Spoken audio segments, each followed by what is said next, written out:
الخير.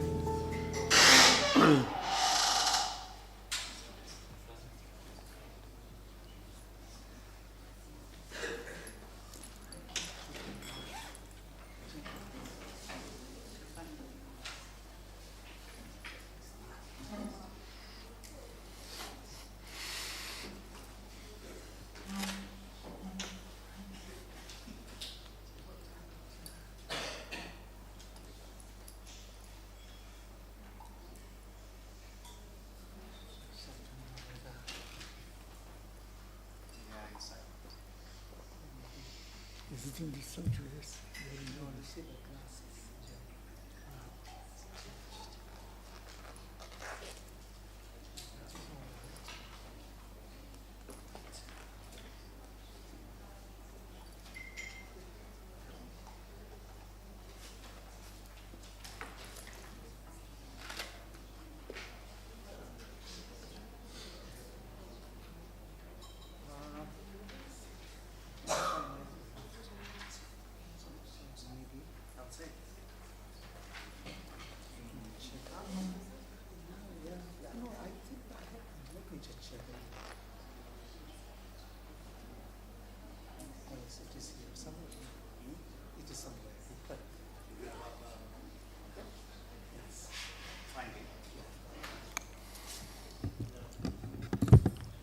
صباح الخير مجددا. Today we are coming to the third day, and I hope we will be going into very substantial matters now after we had these cautions about our use of language and so on. We now, I hope, will go to the modern, the modern turn that happened to in philosophy and has affected every part of life, if I can say, every aspect of our lives. So please, Aziz, the floor is yours. Yes. Thank you. All right. Good morning again, and I am doing something very, I was going to say ambitious, but it is probably, in fact, reckless, which is to try to cover Kant in just 1 hour. Okay? Because usually the courses on Kant last for about 6 months. But there's a slight difference between 1 day and 6 months. So I will try and cover everything, because you see, why Kant? Because Kant is writing soon after the Europe, what is called the Enlightenment in Europe. The basic principle of the Enlightenment was a rejection of all authorities other than human reason. So there is no authority other than human reason. And already in the work of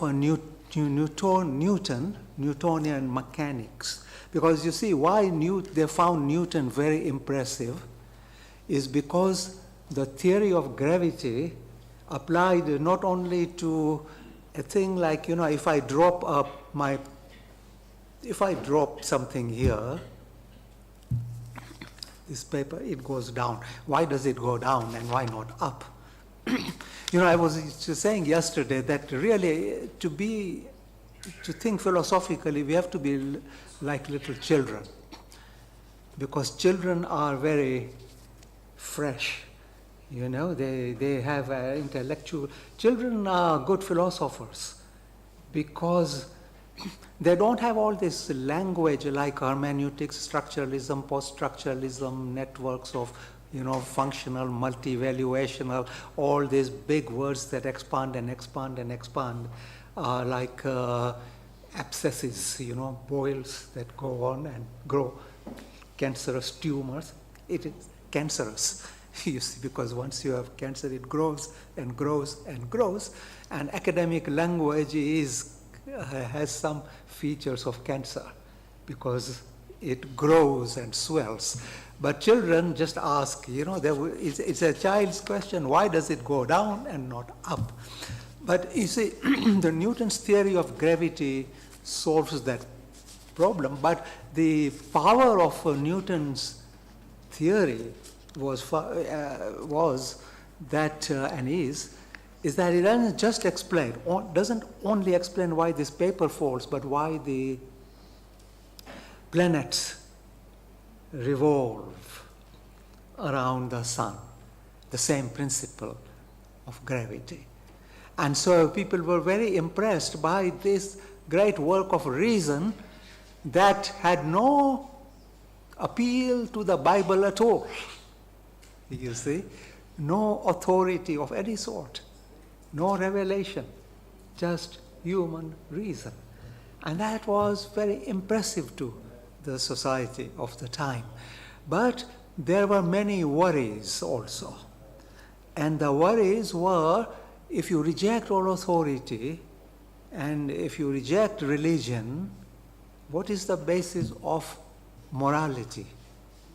You see, because Newton's theory of gravity explains everything, including the movements of the planets, but says nothing about right and wrong. Because science doesn't, you see, not just Newton, but Einstein, all the rest of them. Well, also, there is this other issue which is now changed because of modern physics. But in Newton's grand theory, because everything is explained by causes, mechanical causes, one thing hits another, that's why the other thing moves, like a billiard ball. You see, mechanics, motion. There is no place for freedom. Where is the place for freedom? We talk about the Enlightenment as having produced the idea of freedom, but that's not the case. It's Kant who then goes on to argue for freedom, and it's a complicated argument because in nature there is no freedom.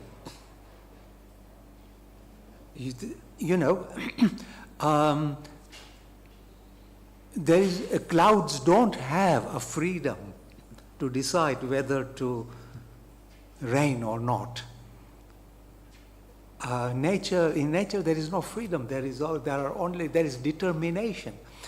And if we are part of nature,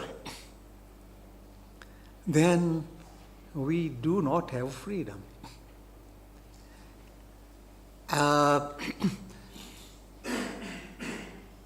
When I came into this room, did I come out of my free will, or was it somehow determined by factors? Now, I would say I might say I came out of my free will. But why do I say that? What is the justification for saying that I came out of my free will? Because it feels like it. But feeling is not enough to establish the notion of freedom. So if there is no freedom, you see, morality becomes impossible. Why? Can anyone very quickly tell me why the concept of morality is dependent on the concept of freedom? Anyone? Just quickly, because it's not fair to be so quick, but we have no time, that's why. For this reason, you see, that in moral matters, we always approve or disapprove of behavior. You see, you cannot blame me for being short or slim, or if I am tall, you can't praise me for being told. I mean, you can say, oh, you are told, that's very nice, and, you know, etc. You can say that, but that very nice is not approval, it is praise. Because you don't say, you have done very well by being so told, because I did nothing, you know, if a told person has done nothing to be told. But in morality, you always say, you should not have done this when somebody does. So what is the condition? What is the premise for saying somebody, you ought not to have done it? It means that the hidden premise, you see, we are talking about this is the way we reason. There is a hidden premise there. Hidden because it is not said. But when you reason, it has to precede your judgment. And the preceding premise is that you are free, you were free not to have done it. You see, if you say to somebody, you ought not to have done what you did, then you are implying that you could, if you wanted, not have done it. Well, that implies freedom, does it not? Do you see? Now, so it fell to Kant to solve all these issues, you see, which to assert, to affirm, because Kant affirms the autonomy of the human. No other authority higher than the human. But he also wants to make place for freedom, because he wants to make place for morality. For morality has to have a foundation, and the foundation has to be in freedom. But he also wants, he doesn't want to discard the belief in God. But how, you see? So all these were Kant's issues. So let's just proceed very quickly now. One of, at the heart of Kant's theory is this question: is metaphysics possible? Right. Now, I've used this slightly big word here, metaphysics, and it has different meanings, with a number of different meanings. Kant has a particular meaning to metaphysics. Anyway, so let's just quickly note what he means by metaphysics. What he means by metaphysics has some relation with metaphysicians of the time before him.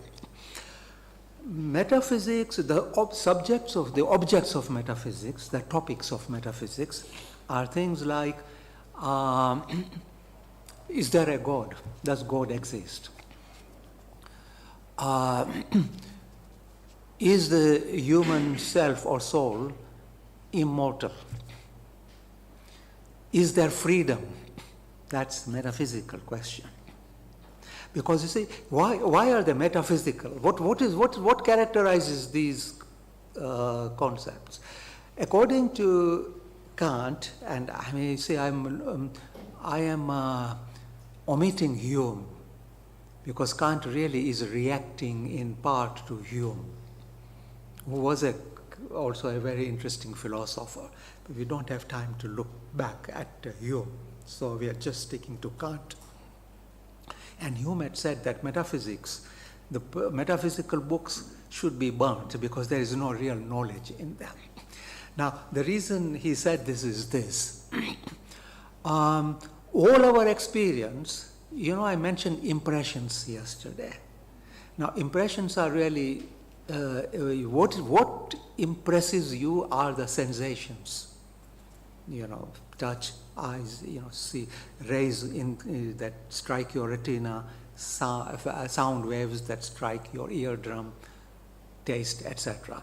And the basic premise of Hume, which Kant also, the basic premise of Hume is that all our knowledge comes from experience. I cannot think of a taste of a pineapple. I can't think of that taste. I can't imagine that taste unless I first tasted it. I cannot think of a cat or a dog unless I have seen a cat or a dog or seen pictures of it. Let us challenge Hume a little bit. Any challenge to Hume so far on this point? Yes? Somebody said yes? No? All right. No? Okay, you're pointing to somebody else. All right. And he says no, right? Any challenge? All right. One challenge to Hume is we talk about Mars, the planet Mars. We talk about Mercury. We talk about Neptune. We haven't seen it. Well, that's not a real challenge to Hume, because he says some people have gone there. But even if some people have not gone there, because we have seen other planets, you see, we see them in the sky, so that idea gives us the idea of the other planets. But if we had never seen any planet, then we could not have thought of those planets which we have not seen. But Hume does have one other challenge, which he puts to himself. He says, supposing somebody has seen different shades of blue, let's say the color blue, very dark blue, slightly dark blue, light, very light blue, etc. Now, if there is a range of colors, blue, which somebody has seen, he can think of a shade of blue between two shades. Do you follow what I mean? No? If you have a 1, 2, 3, 4, 5, 6, 7, 8, a spectrum of blue colors, between the two of them, you can still imagine one other color, one other shade. But that you have not seen. So how come, if it is true that all our experience depends on sensations from the outside world, then how can I imagine a missing shade of blue? Now, Hume struggles with it, and he doesn't really answer that question, and he says, this is too small an example, and it doesn't affect my whole theory. It's a small exception. Well, you see, Kant took big exceptions with other things. So when I see a cat sitting here, let's imagine there is a cat in the middle of this room. I say, this is a cat. Small sentence, yes? In this sentence, I have done two things. Well, no, because I'm hurrying, I'm not speaking as I should. In this sentence, I have referred to two different kinds of objects. I have referred to a singular object, but I have also referred to a universal class or category. Do you see what I mean? When I say this is a cat, when I say this is the same as pointing. If I say cat, that's the same as this is a cat. It's pointing to one object, singular object. When I say this is a cat, what have I done? I have taken a whole class, a universal class of cats. You say, oh, I have put this object into a big class, cats, separating it from others, like people, dogs, horses. Have I seen this universal class? Well, I haven't.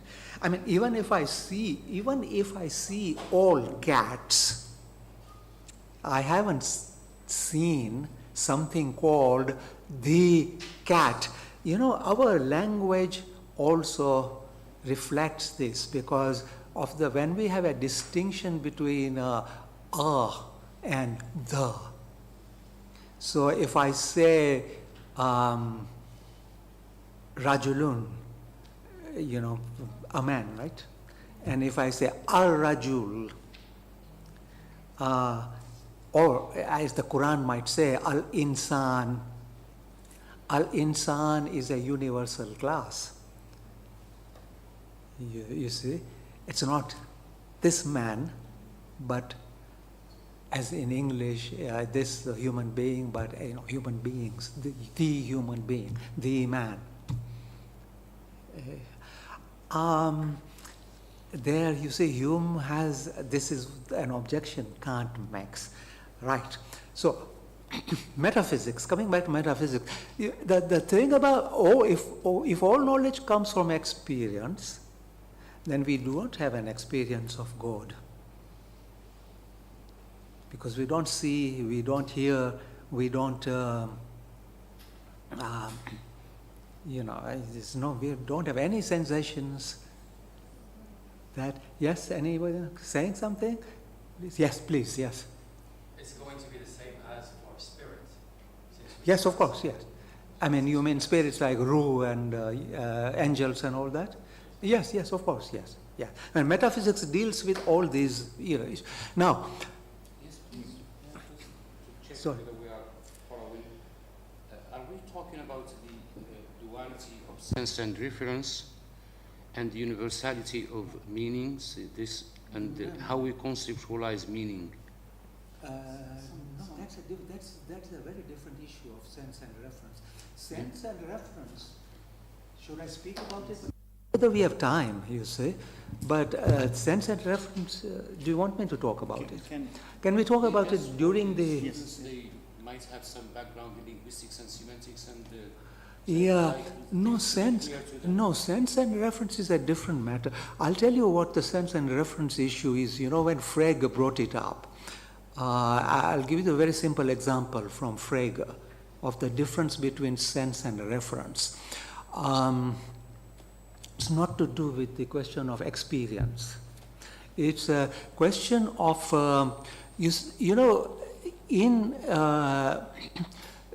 Frege says that if I say that the morning star and the evening star, so there is a star that appears in the morning and there is a star that appears in the evening. Now, in actual fact, astronomically, it's the same star. It's Venus, I think. If I'm right, yes, it is, I think, Venus. It's the same star. But people see it, I don't know whether they see it now, but maybe in Europe, at that time when you could see stars in the sky. Now you can't see, because of pollution, but probably they were very clear. So in the morning, they would see a star in one place, and they would see a star in another place in the evening, and people did not know that's the same star, because only astronomers would know that is Venus, which appears in different positions at different times. So the reference is only to one object.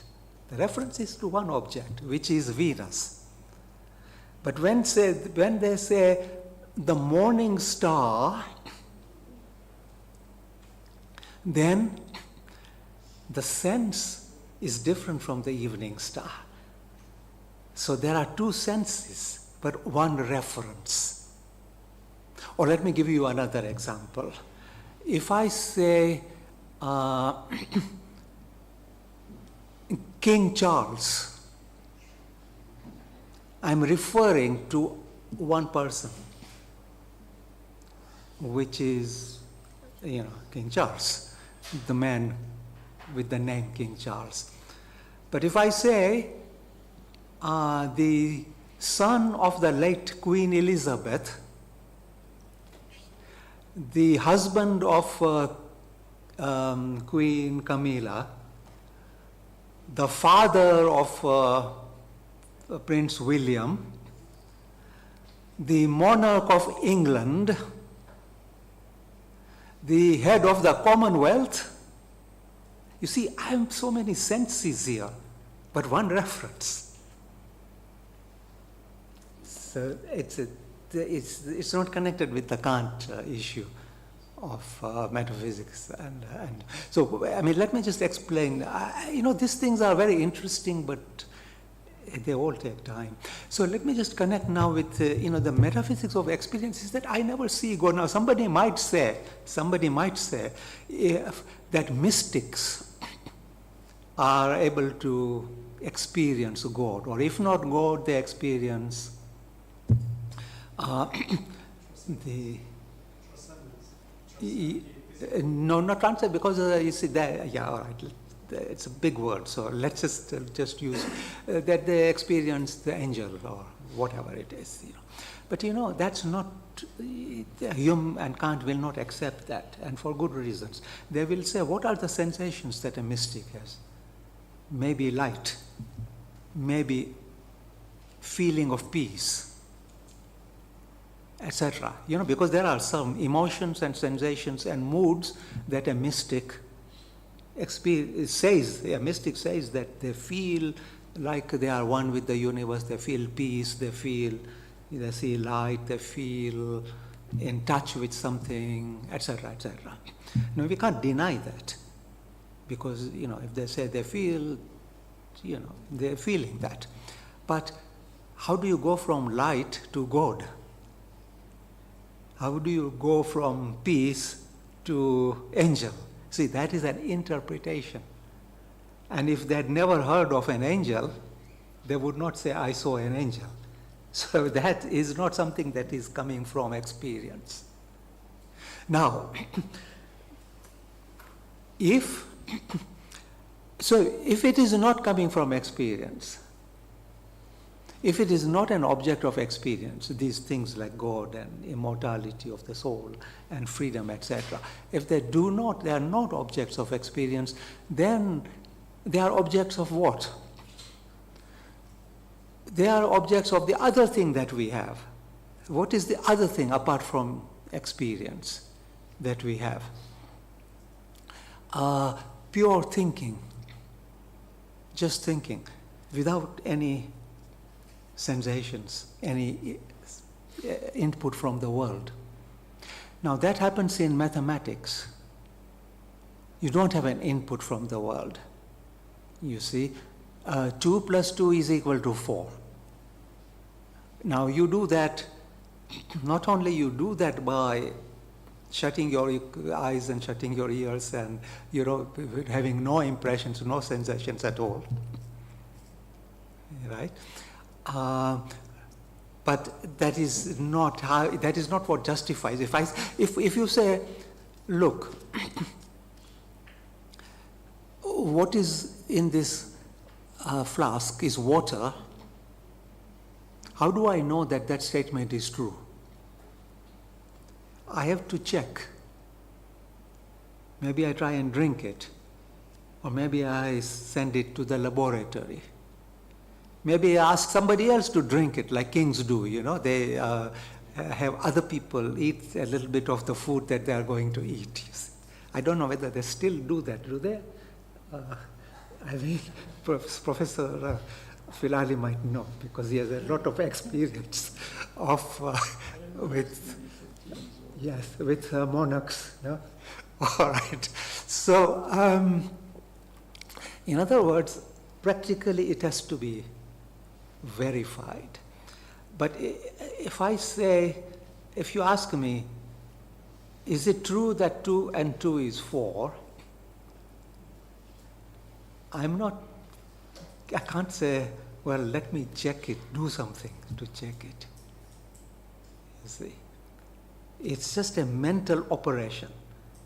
Although a child might say yes, because it's 1, 2, 3, but he's only using this as a kind of representation. I mean, it's just the way of learning because he's a child.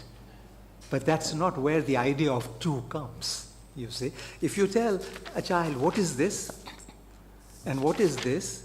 They'll say, paper, black, red, you see. But he won't say 1 and 2, because 1 and 2 are mental constructs, they're not coming from the world.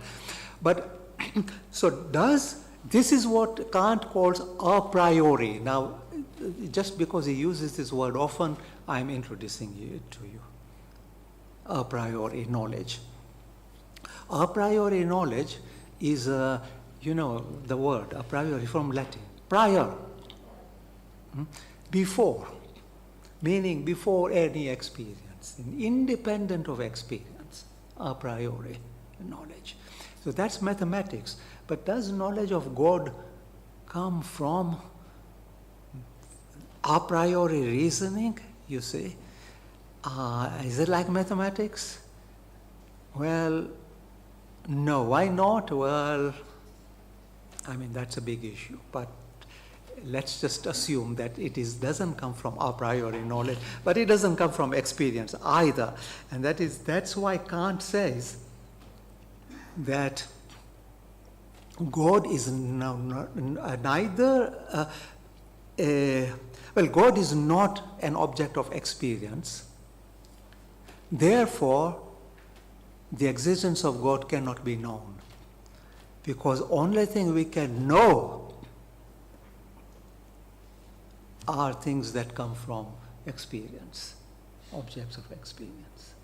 All right, there was a question here. Yes, please.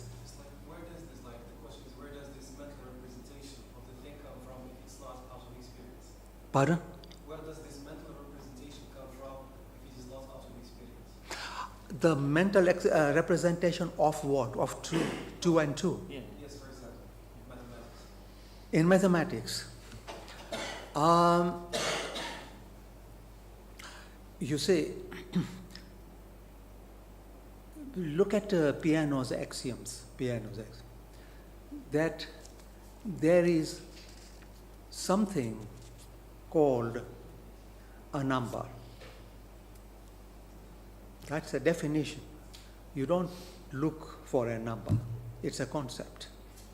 So there is something called a number. There is a number which we shall call 1. There is what we shall call a successor of the number 1, which we shall call 2. See, all this, in these definitions, I have not referred to any objects of experience at all. So they are purely mental. You see? All right. Now, but you see, Kant has this very interesting thing to say. He says, all knowledge comes from experience, but not only from experience. Which is a very pregnant sentence. All knowledge comes from experience, but not only from experience.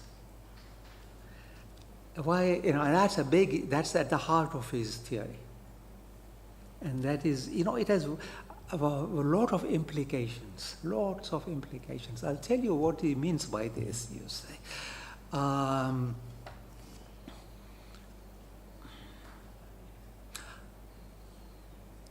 Let me take a slight detour, okay? Supposing you have a painting,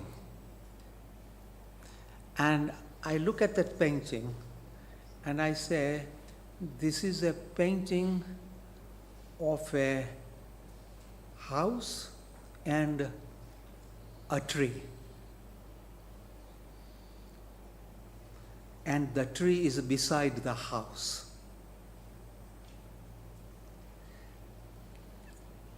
There is an experience there but there is a lot that is thus is not coming from experience. First of all, I said, this is a house and a tree. You could say, all right, there are two things which you saw. I saw a house, you saw a tree. Where did you see and?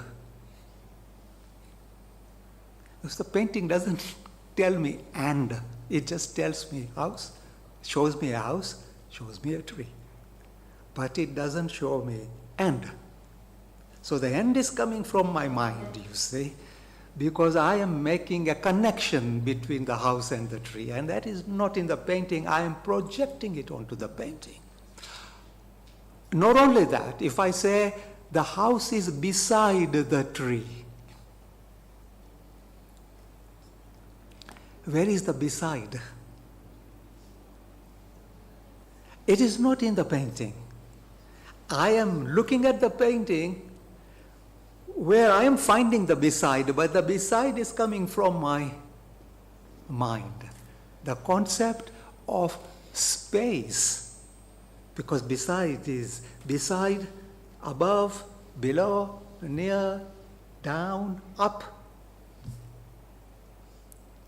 That is coming from reason. It is a mental concept.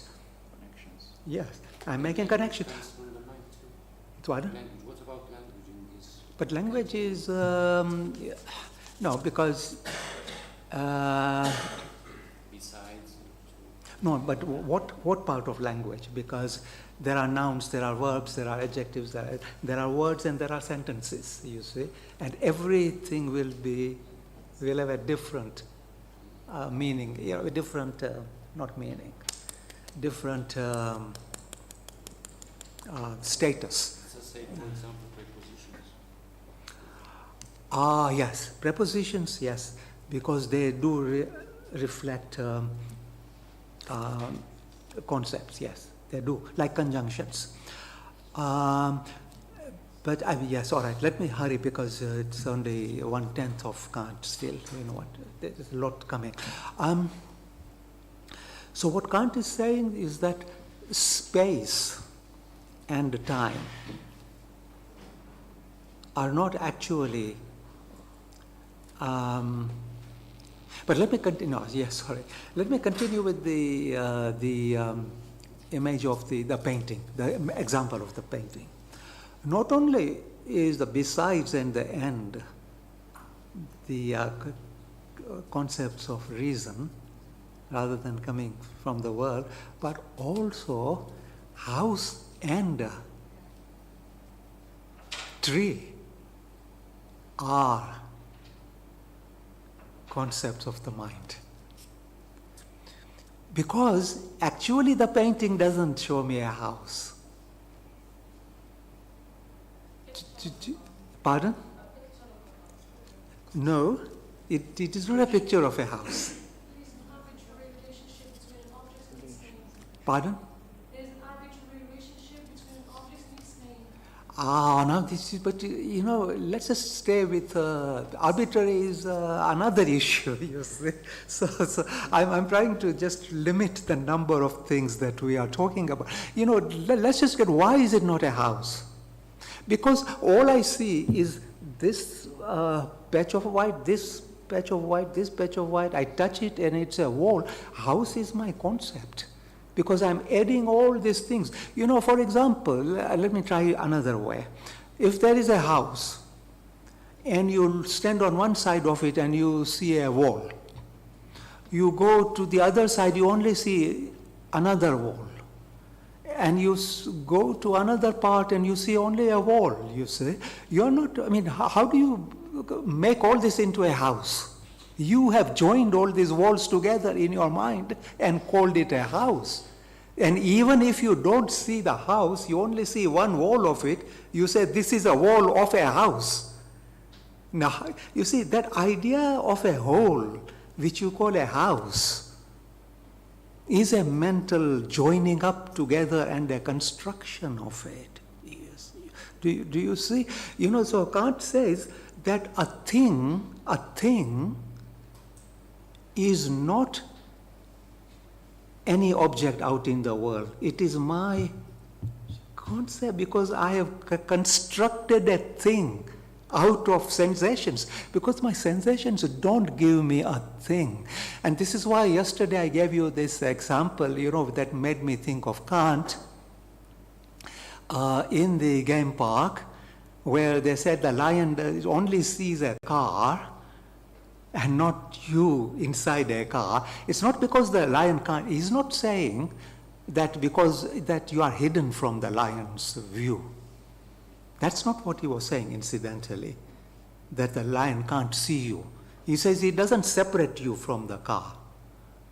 Like, when you see a car, you don't separate the tire from the bonnet from the window. You just see them as a car. But you separate it from the passenger in the car. But the lion doesn't separate the passenger from the car. For him, it is one thing. So, this is where conceptual joining up and separations are going on. And that is why Kant is saying that this is a priori. Do you see? This is not coming from experience. So all knowledge does not come from experience. All knowledge necessarily comes from experience plus the concepts which we inject into our experience. In fact, what Kant said, let me give you another example. Leopards live on trees. One of the, you ask an interesting question, you see, does a leopard see a tree, or does he just see the sensation of green, and whenever he sees green, he just goes into it, you see? We don't know, because we can't ask a leopard, right? We will never know. Wittgenstein made an interesting remark once. He says, if a lion were to talk, we would not understand him. And what he meant when he said, if a lion were to talk, we would not understand him, is not like if a Chinese were to talk, we would not understand him. But there's a difference there. Because when a Chinese talks, you don't understand him, but he's talking in a language. That's a language, it has some grammars, there are sentences there. You may not know where the sentence starts and it finishes. Maybe the Chinese person himself doesn't know unless he has studied grammar. But there are sentences that begin and end. But with a lion, you don't know, because the categories, you don't know what categories of meaning are there at all. So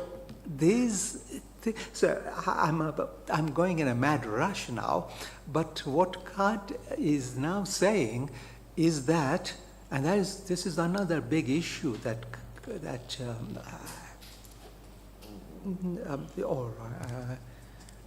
what shall we do? Let me just do as much as I can. Yeah. Sorry? Connection of Yes, this yes. philosophy with modernity. No, I can't do that. Because there's a lot about, still to understand about Kant.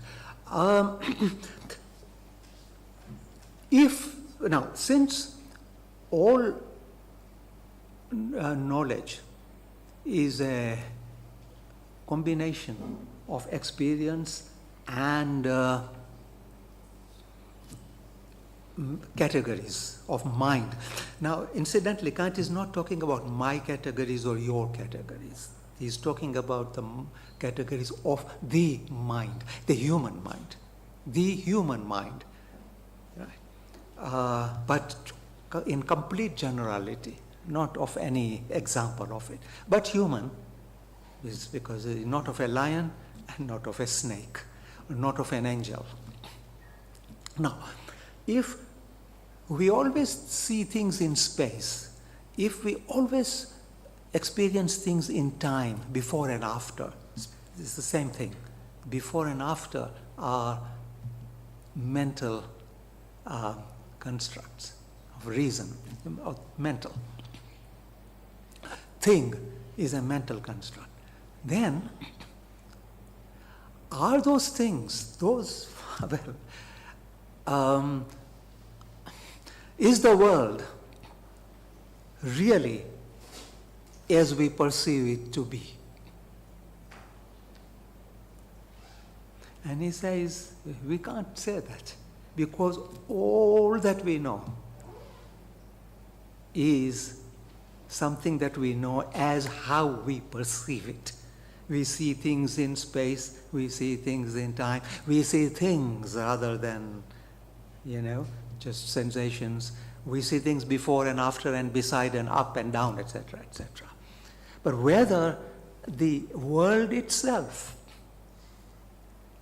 has any before or after, or what is it like? We can say nothing about it. So there is a reality that remains unknown. And there is the reality that we humans know. And we cannot say that the reality that we humans know is the same as reality in itself.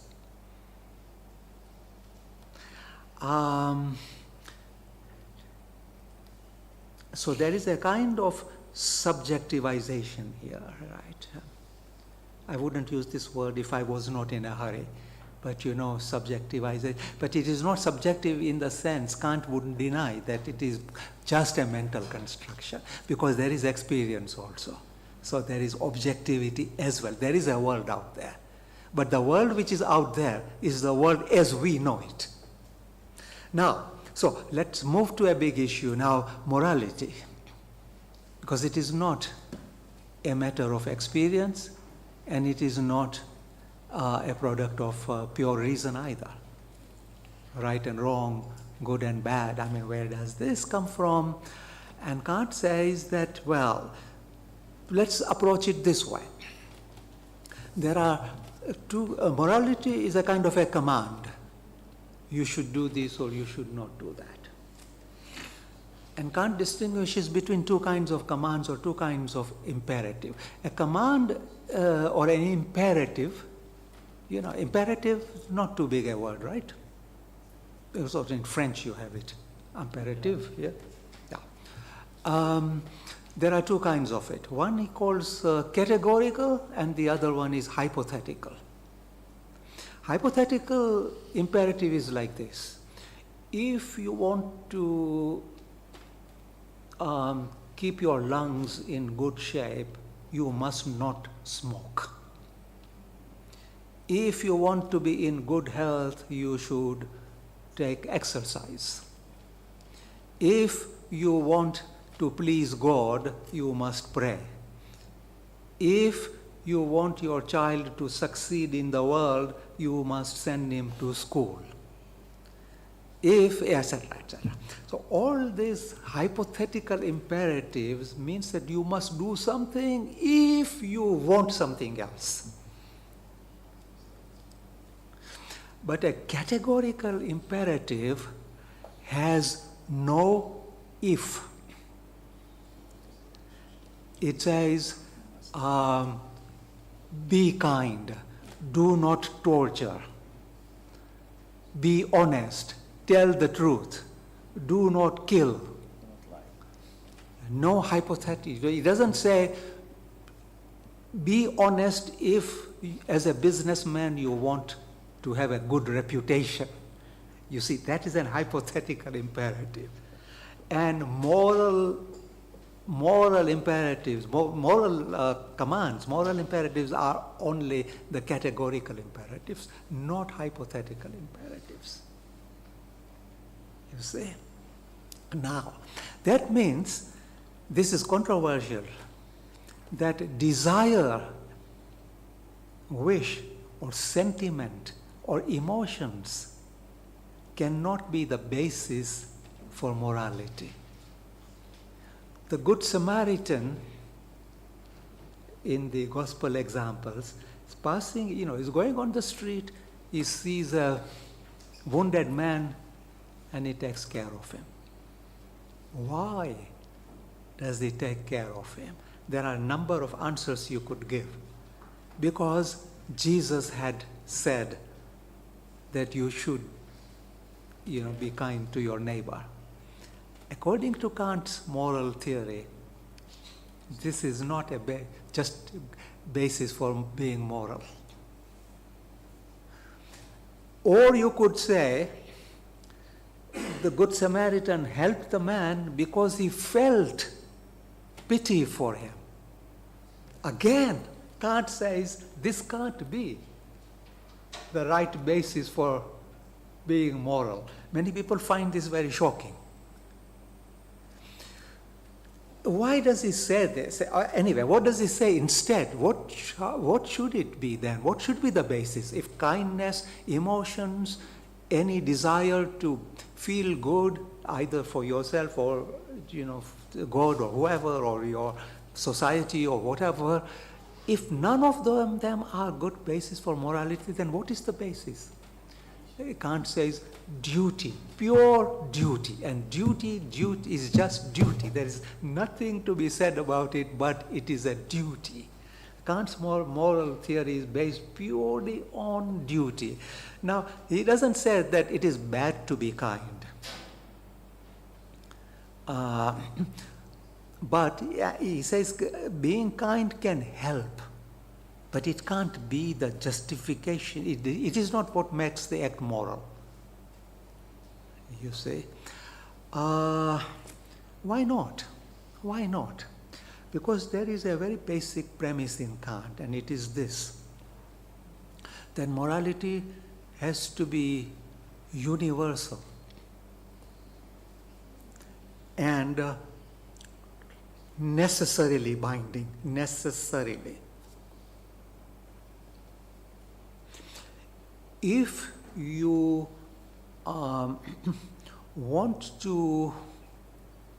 if you base your morality on feelings, then the necessity disappears. The feelings don't tell you that this is necessary. Feelings just move you to act.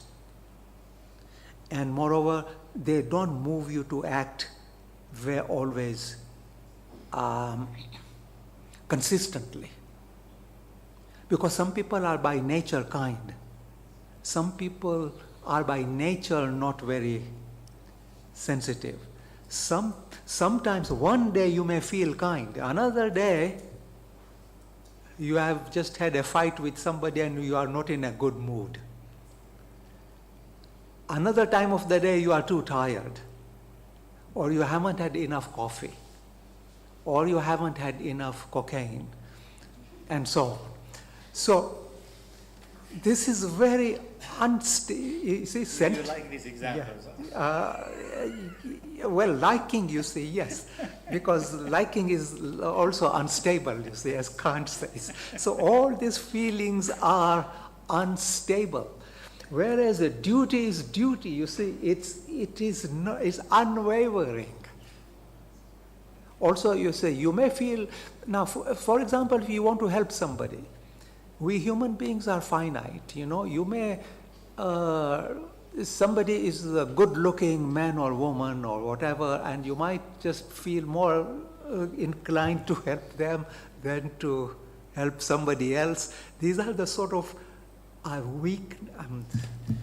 these are the kinds of, this is the kind of volatility that human beings have in our nature.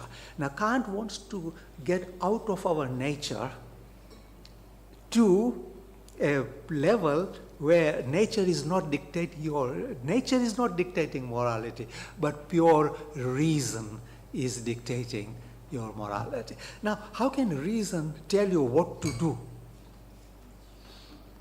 Well, one of the things about reason is contradiction.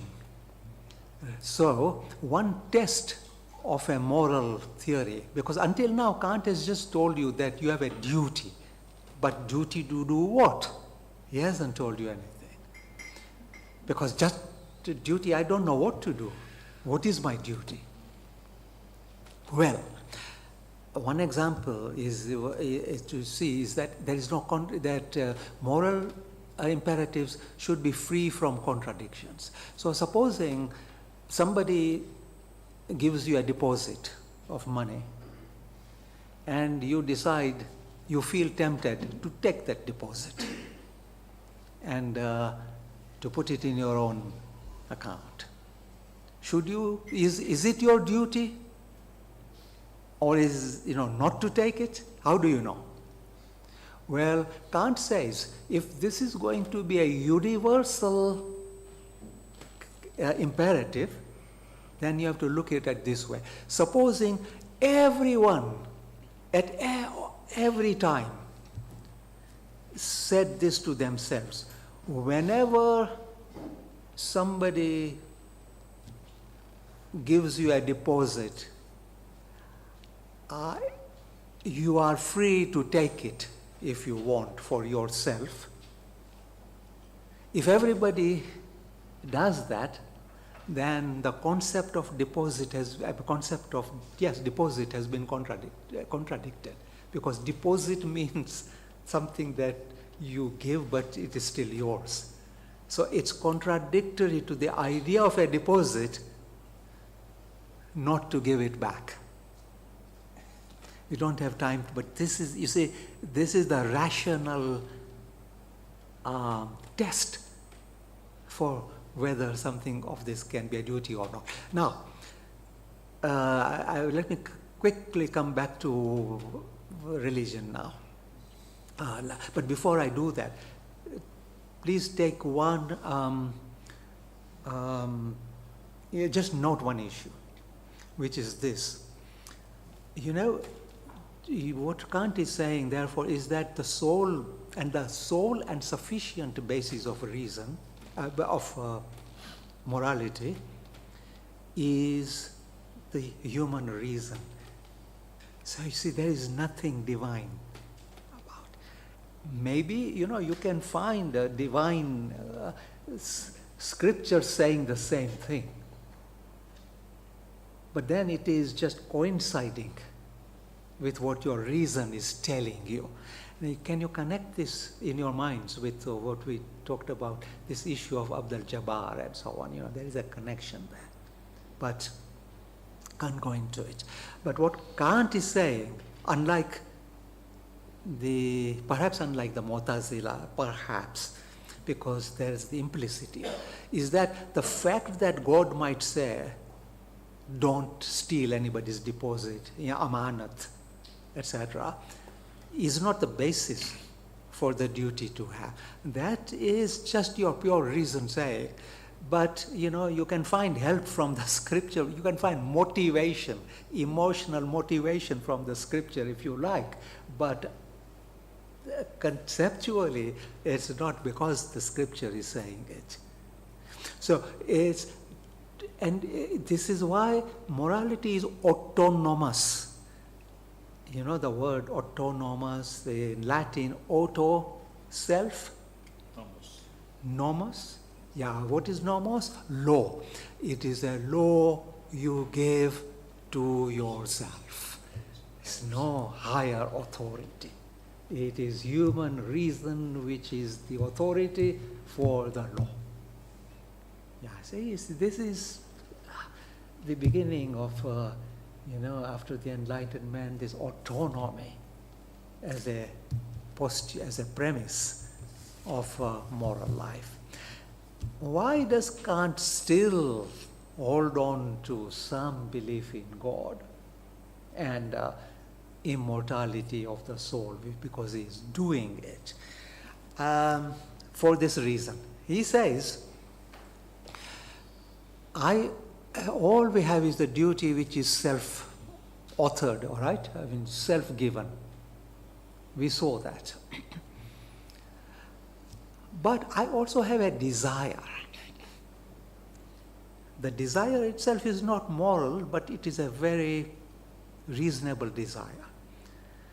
That in acting morally, I expect that others will also act morally. Why? Not because I want to benefit, we will all benefit, mind you, because if you all benefit, then you are making the hypothetical imperative, not the, but it is a natural desire of human beings to see that that moral life can, if everybody acts morally, that you want everybody to act. You wish, you hope that everyone acted morally, and that therefore there will be an ideal world where everybody did their duty. That's a natural thing to hope for a human being. And also, there is one thing that Kant has put aside, which in Aristotelian ethics is very central, which is happiness. Now, Kant has not used happiness. He denies that happiness can be a basis for morality. Because for the same reason as we saw earlier, happiness can vary. Something makes one person happy, doesn't make another person happy, etc., etc. It can't be universal, and therefore it is wrong. But now he brings the happiness back into the picture. And he says, although happiness is not a basis for morality, we do want to see that moral people also are happy people. You see, that being moral makes them happy. That's a wish we have, to see that. But it doesn't happen in the world. We know that it doesn't happen. Good people sometimes suffer, and criminals have a good life, etc. We see this. And therefore we have the hope that in another world, which we cannot say exists, but that there is another world and another time in which everyone does their duty and they are rewarded for performing their duty with happiness. But since we cannot bring that about, it is not in our power to do that. And we are not going to live forever. So we can't see this happen. Therefore, we have to believe that there is a good and an all-powerful being called God who will bring this about. But this is an object of faith and not of knowledge. We can't say God exists. But we can say that if morality is going to triumph, and if moral people are going to be happy, then God ought to exist, not that he exists.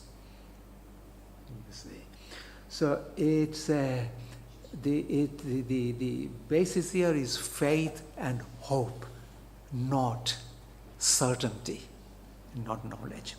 And Kant thought, in addition, and this is where I will end, Kant thought that when you think of God, so this is a God of pure idea, you see, it's an idea. Doesn't come out of experience, but it is an idea built on hope and faith.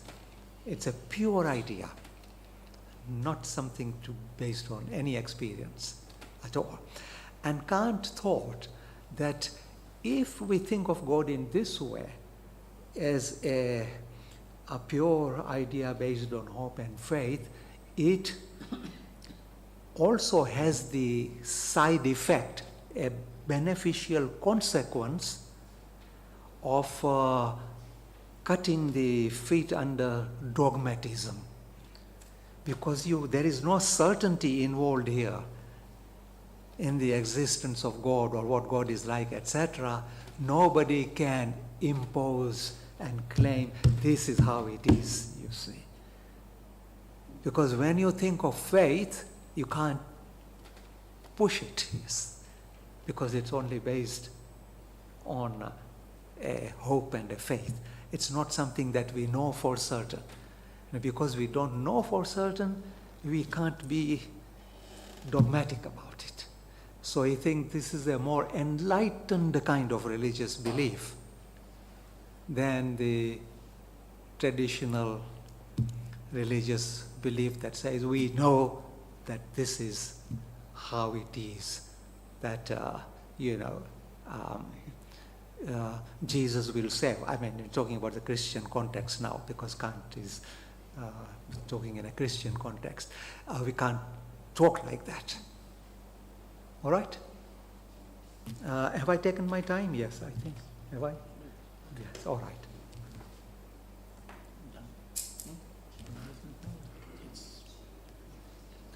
So let's have this break, the usual break, and Yes. discuss, and then we'll come back. Okay.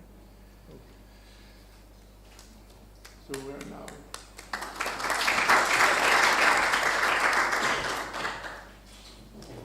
We're now ready for having a break, a coffee break, then having the discussions in small groups and coming back to the room for further discussions. Thank you again. Thank you.